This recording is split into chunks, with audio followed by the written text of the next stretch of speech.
We are transitioning into our final presentation today. So we will have Karissa Lundie presenting her thesis capstone project titled Designing a Community Center for Youth with Cerebral Palsy. And Karissa, when you're ready, you can take over the screen and begin your presentation. All right, sounds good. Let me just get this open. Can everyone see the slides that are full screen? Yep, okay. All right, good morning, everyone. Thank you so much for coming to today's presentations and for taking time out of your day to watch them. My name is Karissa Lundie, and this is my midterm thesis presentation for designing a community care center for youth with cerebral palsy. My external thesis advisors included Carolyn Andrews, who's here today, and Haley Mooring, who wasn't able to make it, but she is someone I've added as an extra perspective, as she does have cerebral palsy, so it was able to give me the perspective of the user of the space. And Natalie Rowe is my internal thesis advisor.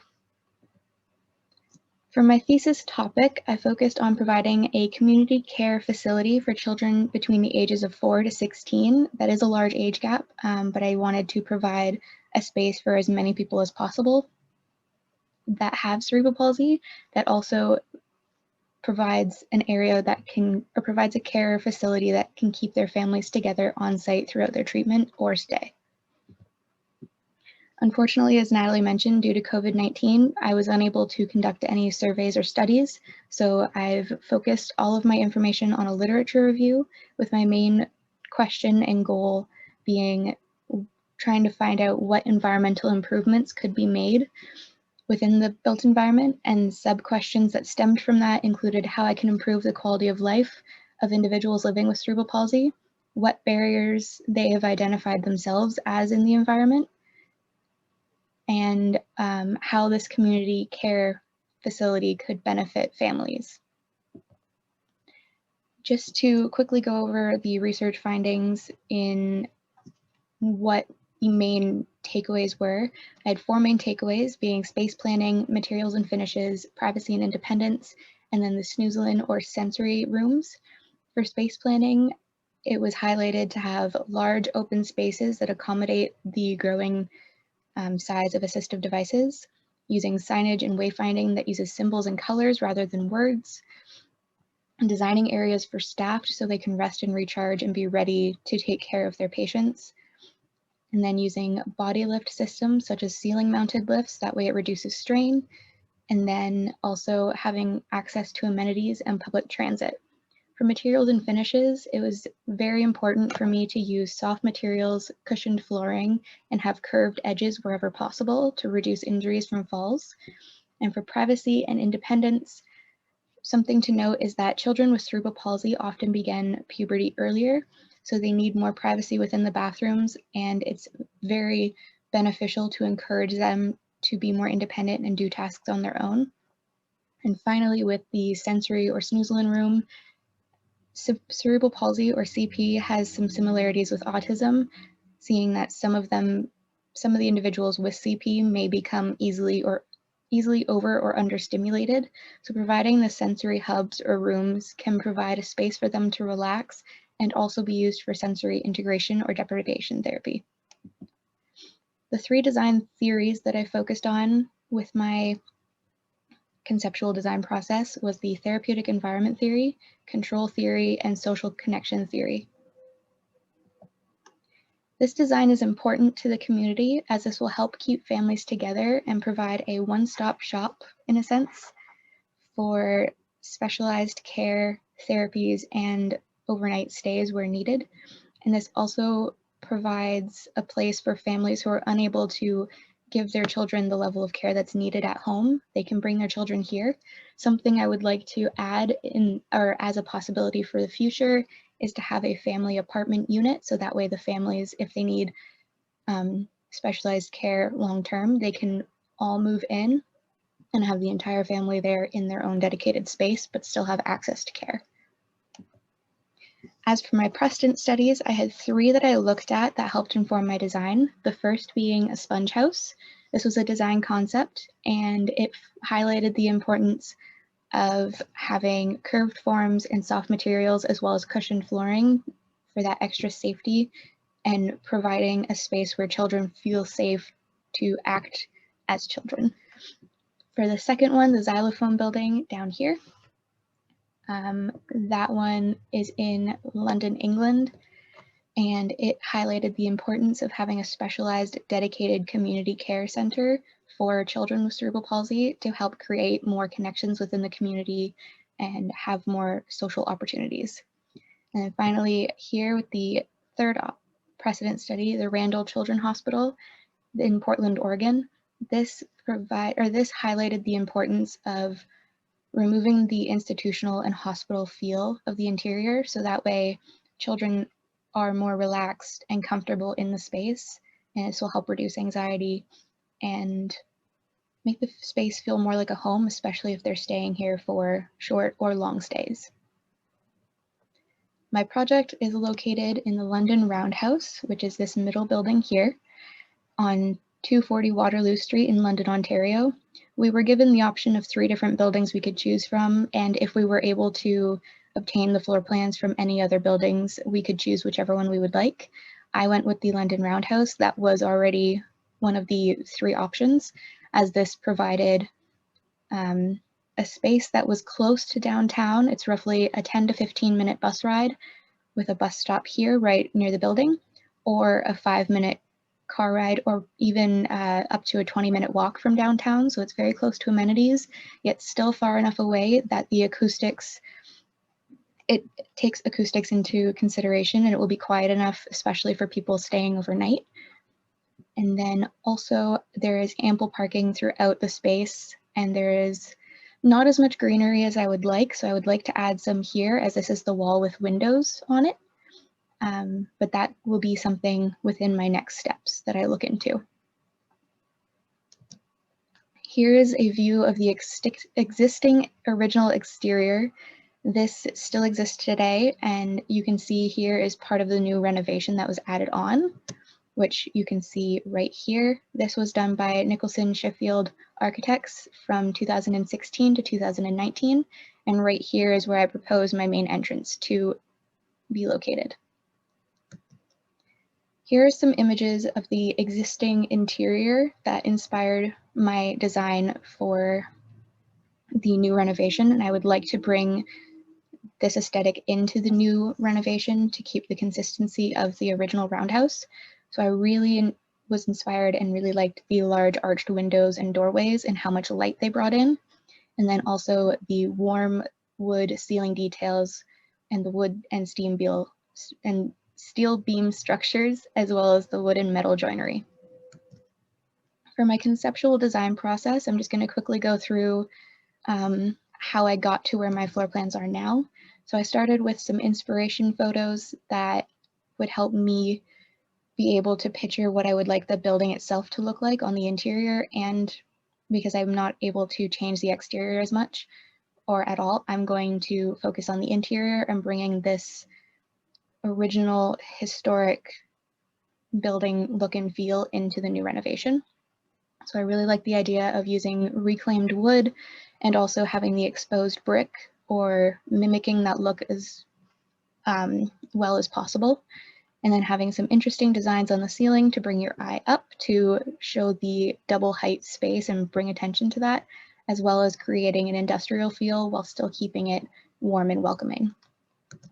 As for my care spaces, it's very different. I would like them to be a lot more engaging and interactive for the children. Here's an example of what a snoozling room could look like, with different sensory objects, interesting ceiling, and the use of lights and different colored lights. Also some ideas for the ceiling and just different lighting options, and having the ceiling, because I have such a high double height space, I believe it is almost 20 feet high, I have a lot of room that I can play around with the ceiling. That will be something I also look into with the next steps, as this section of the design process focused more on the floor plan and spatial planning. And then throughout my entire space, I've used all steel case furniture to ensure that it is healthcare and commercial grade. And there is one flip top table that I've chosen that's from Technion, so same thing. For my design process, just really quickly, I filled out the OBC matrix to find out what my occupancy is, which is Group B Division 2 care occupancies.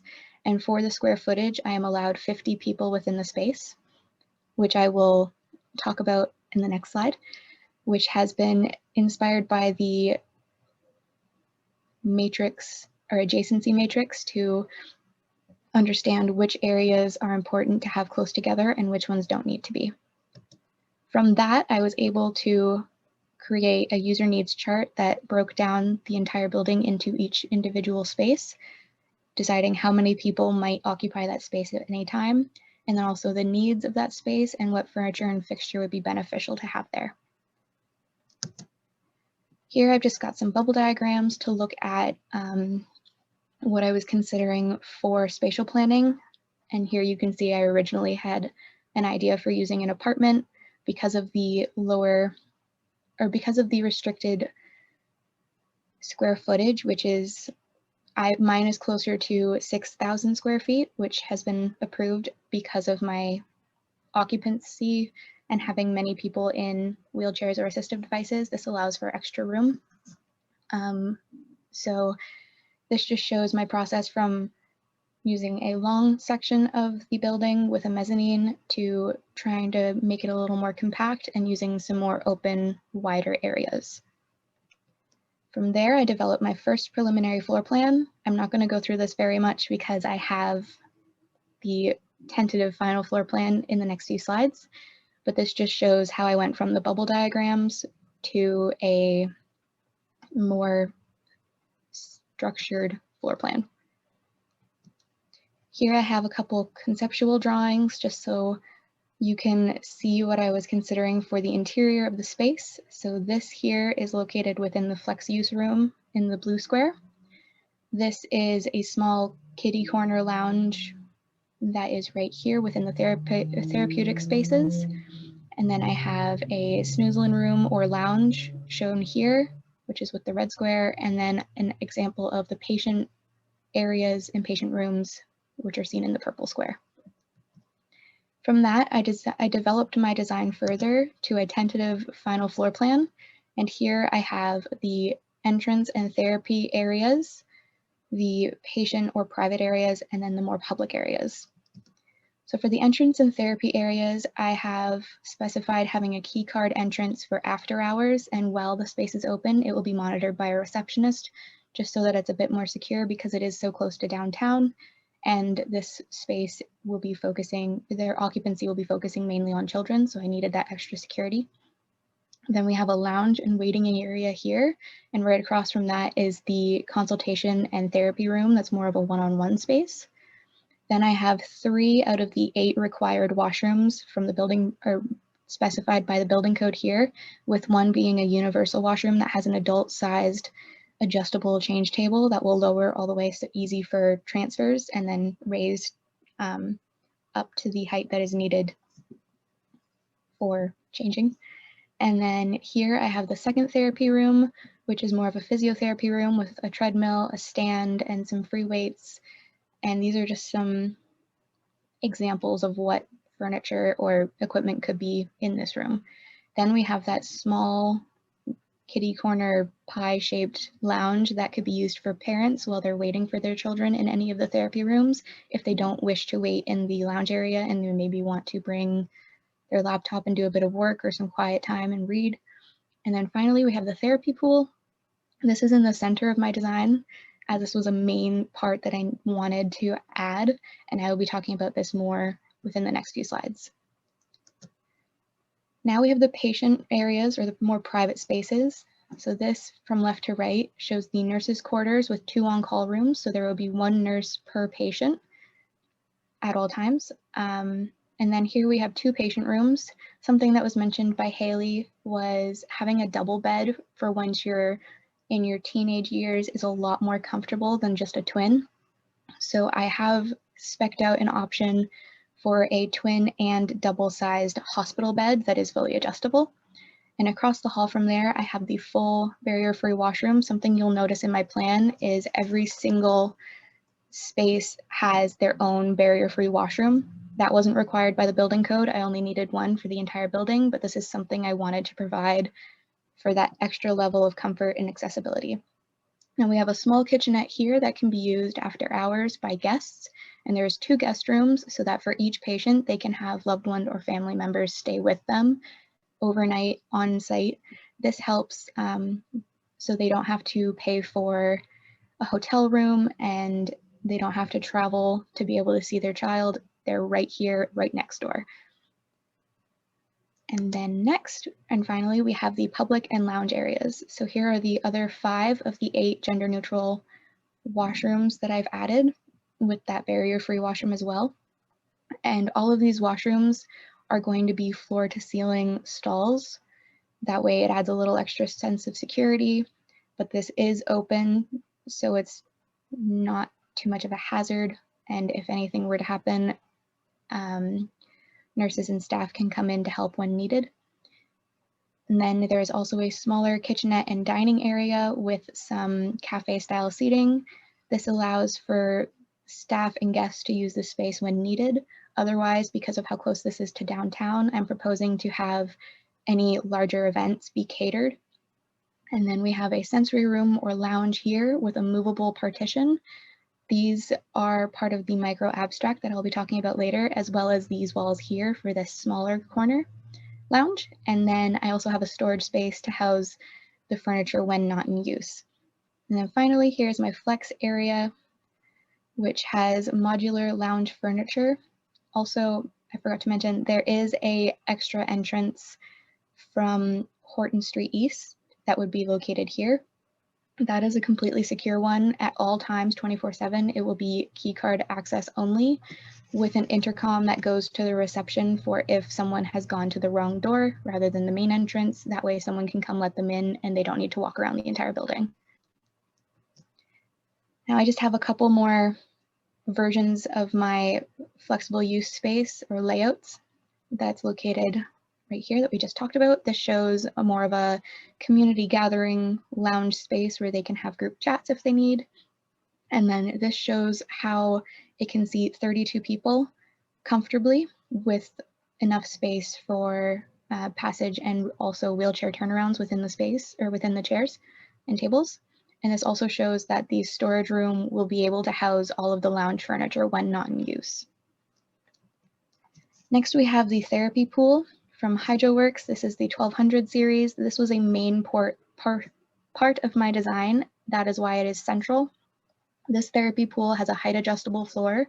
So as you can see, younger children can use it and still touch the floor with their heads above the water, depending on how high you raise the floor. And also the older children can as well. So it's really accommodating for the large age group that I have, which is why I specified this one. It is 6 feet wide by 9.5 feet wide, so it can accommodate 2 people at a time, so that it could have the physical therapist there as well as the patient. And this entire floor, this white section here that you can see, is also a treadmill.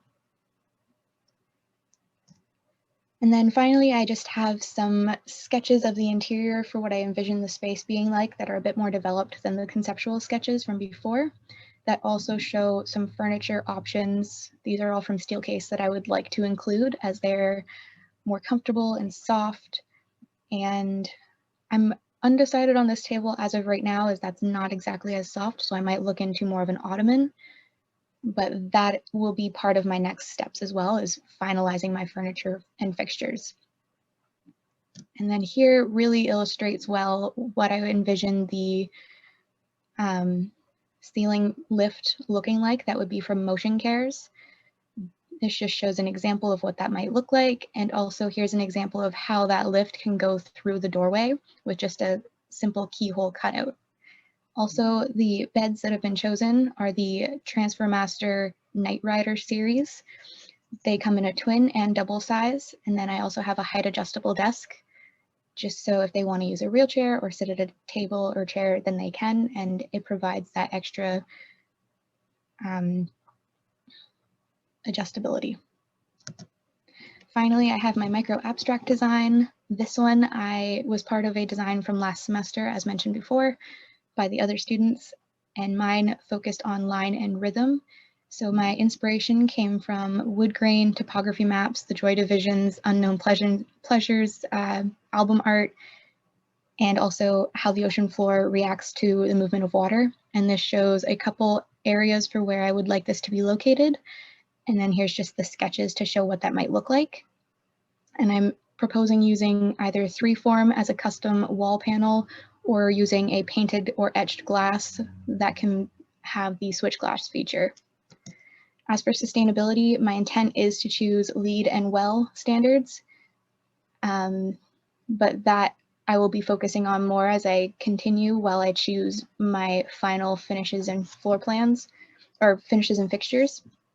But just to really quickly go over, because I know I'm just now out of time, I would like to use the reclaimed wood for the ceiling, have LED lighting and circadian rhythm throughout the space. Since I only have 2 walls that are able to have windows, that will be able to help mimic daylight throughout. And then also solar panels on the roof, collecting rainwater for gray water that could be used to flush the toilets, clear story windows, water bottle refill stations, having filters in all the taps so that the water is safe to drink, and then sound attenuation walls for extra acoustic privacy and more sustainable materials where possible, as well as a very, I will specify a HVAC system that will help reduce the spread of COVID-19 and any toxins by filtering the air faster than normal. Finally, my next steps, as I have quickly touched upon throughout, is to finalize my furniture and fixtures and color selection, choosing lights, which I have some ideas right now. They're not finalized, so I did not add them in. Also choosing a wall and ceiling design and the addition of handrails throughout, as well as protective wall coverings to ensure that the space will be able to be durable and withstand the test of time. And then also the WELL and LEED certification. My goal is either to be silver or gold LEED certified. Thank you so much for listening to my presentation. Sorry I went a couple minutes over. And thank you again for coming and watching all of these presentations today. Is there any questions? Thank you, Karissa. And yes, I will turn this over to the jury for questions and comments about Karissa's thesis capstone project.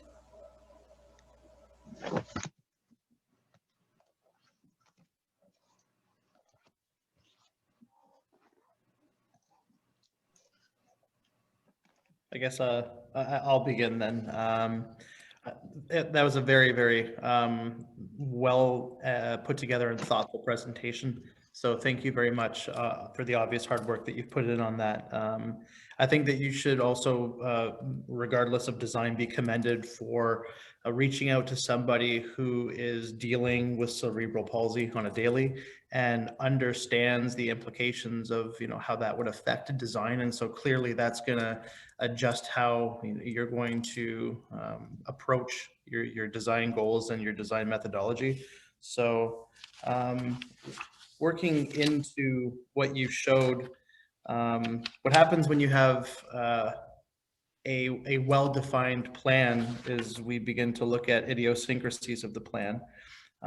So for the design development plate, specifically the refined floor plan, you have a nurse area that appears to be an on-call space adjacent to the patient rooms themselves. You could argue that the lack of visibility from the nurses directly to patient spaces within their rooms could be questioned. And so I think that the design would benefit from some form of glass or some form of a line of sight from where the nurses will congregate or be in any given time towards those spaces. Could that possibly be added on these hallway windows? It definitely could be. It could be windows. It could be with glazing within the doors, as long as there's consideration for how the nurses will have visual acuity. Because right now, if something were to happen in those patient spaces, even with on-call buttons, you may find that there would be some issues there. I very much appreciate the restroom design. I think that one could argue that lines of sight relative to reflections of the mirror could be questioned, but that's a minor point.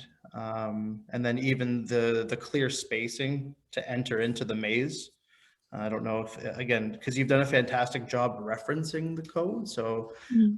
I think it's important to continue down that road for you. So I would look to minimum clearances for barrier-free accessibility getting into that space.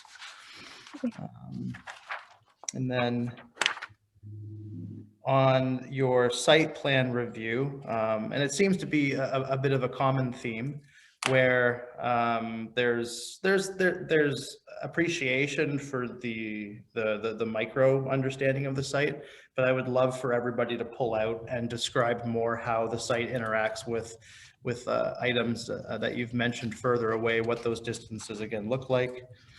And then my last comment here was on your understanding that COVID-19 is a thing, especially when it comes to healthcare. And so I think, again, you should be commended on your, I guess, observation of that and trying to integrate that into your plan, knowing it's a blip, but still, I think that there are going to be items and things that we're doing on the daily now that will continue after COVID-19 is complete.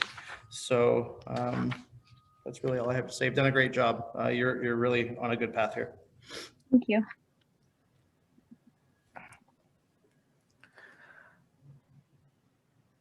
Yeah, I would agree. I think you've made some good progress since the last time I saw this. Could you go back to the plan? Just give me a second. There's quite a few slides. Yeah, absolutely. I think just, again, nitpicking on code issues. At that washroom, is the wall dividing the washroom, is that supposed to be glass? That'll be, I forgot to mention, that's going to be clear story windows just to be able to bring light within the space, but it'll be high enough to still have privacy. And that'll be the same for the therapy room as well. Excellent. Okay, I was worried. Yeah. Also, this is a south-facing window, so I wanted to be able to bring that light as far in as possible. And I'm considering clear story windows throughout the space wherever I can, even possibly having this be the double height section, as this is all on the main floor. And this is a double height ceiling, so it's roughly around 20 feet high. So I have the opportunity to lower the ceilings for the sensory room, so it's a bit cozier, and then also have those large open spaces that can bring the light through. So that's what I'm working on as I progress.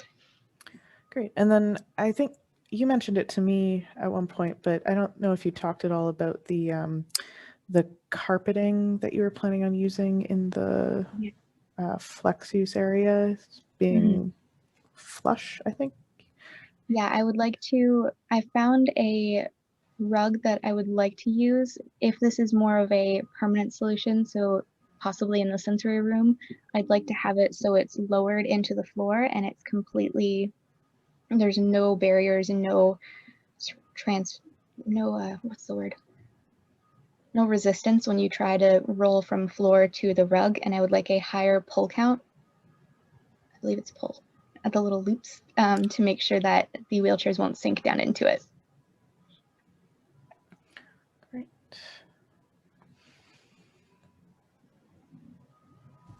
Yeah, it's a really well thought out, I think, the whole project at this point. I commend you.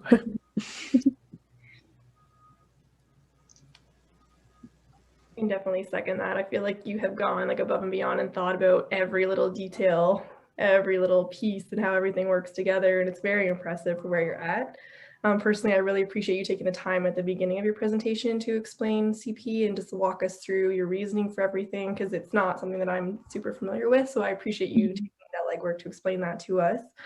I love your inspiration photos. I thought that you are embracing the existing structure and kind of bringing all those elements in. That was really powerful for me.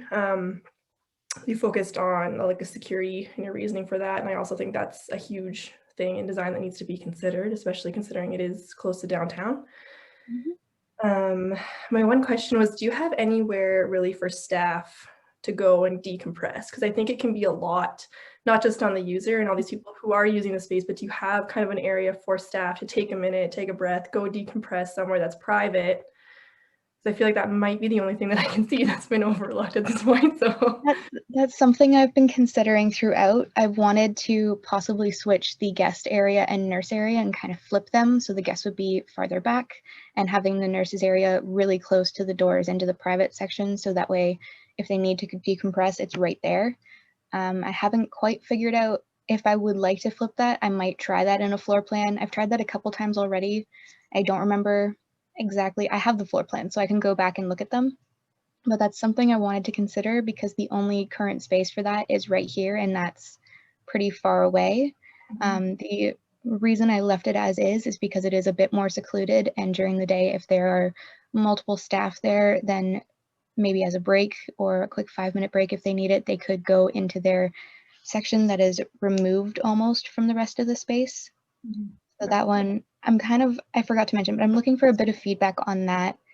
Just if that might be too far away, if I should try flipping the guest and nurses stations, or even having maybe an office space or a nurse's office lounge space throughout maybe the treatment areas or over here where there's some more open areas. I think just from my perspective, even giving them a room where they go through the closed door that people maybe can't see them, because I think everybody needs to vent, and then you think that everyone maybe needs a second, or even, I think we've seen it with COVID, right, and how stressful nursing can be, and I think providing them with that space where they can just take a minute and recollect their thoughts and whatever they need to do might be really impactful in an environment like this. It's also not just for the nurses, right? There's a receptionist and some other staff. So having something that's outside of the nurses' station might be an idea. Yeah, I can definitely think of that. You put a ton of work into this and it shows, and I think you've got great passion and energy when you're explaining it. So really well done. Thank you very much. And all I can do, Karissa, is just echo everything that everyone else has said. This is the one presentation where I really feel like the wild card on this jury, because I mean, I go with my instinct, right, and my impression, and not being an expert as you all are. You're so methodical and thorough, and you clearly attacked this with such a strong just sense of organization and work ethic. Everything is professional and very clearly laid out. Your communication is very clear, professional. You're using that tone of voice that you could say anything and I would believe you, because you're speaking with confidence. So you clearly practiced and you believe in your work, which is important. You have to believe in yourself for others to believe in you. I don't know enough to pull out the little intricacies. I just am blown away. Just clearly having Haley as in your circle influenced your work and really did take it to that next level. And I'm sure allowed you to learn a lot about, you know, the important needs of people with cerebral palsy. I can actually envision people in this space. So you made great choices with your furnishings and fixtures that you were thinking of, and just you had a lot of slides that really helped us imagine people in that space and using it, which I think is really helpful when you're trying to get the buy-in of a client, right? Or yeah, I think like that's all I have. It's good job. Thank you. Some of the areas specifically that Haley helped me figure out is the physiotherapy rooms and whether a therapy pool would be beneficial. She said that is one of the best things you can add. And then also for the patient rooms, figuring out, because I originally had just 2 twin beds, but I asked her, I'm like, would you, if you were to be here, would you prefer to have a twin or a double? And she's like, honestly, double, 100%. Yeah. Like, and I love that. I love that you actually sourced your materials and you knew the model of the pool and the model of the beds. And it just really shows that you are considering the needs of your client. So really, really thorough. That's something I focused on, was finding as much furniture as possible and fixtures. That way I knew what the space allocation needed to be. So an example of that is from the pool, I needed a 10-foot clearance behind it for all of the mechanical that goes into the height adjustable floor and filtration and everything. So knowing that, I was able to make this therapy room a lot bigger than I originally had planned. I think it was going to go in a size that was about this, and it needed a 15 by 25 room. So this little jut out is extra, I didn't mention it in the plan, sorry. I have a little roll-in shower off area that has that's supposed to be solid, that didn't hatch, a privacy wall. So after they've been in the pool, they can rinse off and then either go across the hall or go over here, which is also still pretty close, and they're able to change. Nice. Yeah. All those details. And it's almost a chicken and egg thing. Like sometimes you do need to start with that main thing and then work around it. Yep, that was definitely a stressor because I'm like, I need to do the floor plan, but I also don't know what I need to fit in the space. That's right. No, well thought out. Thank you. Yeah, I don't have anything additional to add. It's a great plan. I like your use of space. You've maximized your ceiling heights. You've maximized your windows. You know, you've put the back of house things in the washrooms away from the windows. It makes a lot of sense to me. So great job. I like that you're using and building off of what Nicholson Sheffield already did with the space. And that's always a benefit if you can pull from what's already done in the space and use that. You're already ahead of the game. So good job. And I love that you've already spelled out for us what's left to do. So yes, the original floor plan, all of this is very open. So I was able to put these walls in wherever I wanted because there were no existing walls except for this supporting one and the stairs that go to the mezzanine. I've closed that off with a door so that way it's a little more private. I would absolutely love to be able to use the mezzanine space, but because I've already gone over the square footage, I don't want to push it. And I would need to add an elevator for that extra accessibility. But yeah, that could be a future opportunity if I go back after this project's done and add what I wanted to. good job. All right, thank you, Karissa.